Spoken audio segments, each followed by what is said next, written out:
চাঁদপুর বিপণীবাগ বাজারে চোরাই গরু বিক্রি চোরকে আটক করেছে এলাকার জনগণ।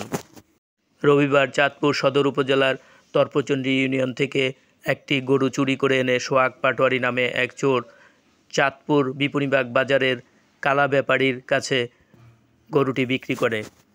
গরুর মালিক বৃদ্ধ মতিন মিজি অনেক খোঁজাখুঁজি করেও তার গরু না পেয়ে বিভিন্ন বাজার ঘুরে পরবর্তীতে বিপণীবাগ বাজারে এসে তার গরুর কাটা মাথা দেখে শনাক্ত করে গরুটি তারই। পরবর্তীতে রাতে এলাকার জনগণ সোহাগ পাটোয়ারিকে আটক করে। সে স্বীকার করে সে গরুটি চুরি করে কালা ব্যাপারীর কাছে ৪৯,০০০ টাকায় গরুটি বিক্রি করা হয়।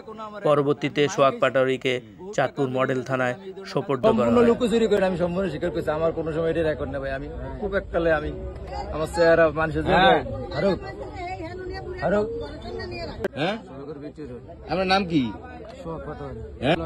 একজন আমি না কই একজন আমার তো উঠিয়ে দিছে ভাই, পিজা আমি আই না, আমি মিথ্যা কথা কইলেও কমে তো আমি লগলে কই যখন কালা ভাই না কি কয় বিভিন্ন কালা ভাইয়ের কাছে বেচতেন, বিভিন্ন কালা ভাইয়ের কাছে কত বেচতেন?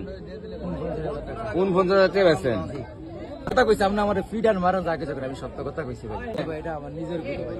হ্যাঁ আমি মিছা কথা কইলাম, আমি কইছি আমি মিছা কথা কইতালাম না, আমি আছি মানে এরা বলছেন যে আপনি নিজের গরু। আমি সম্পূর্ণ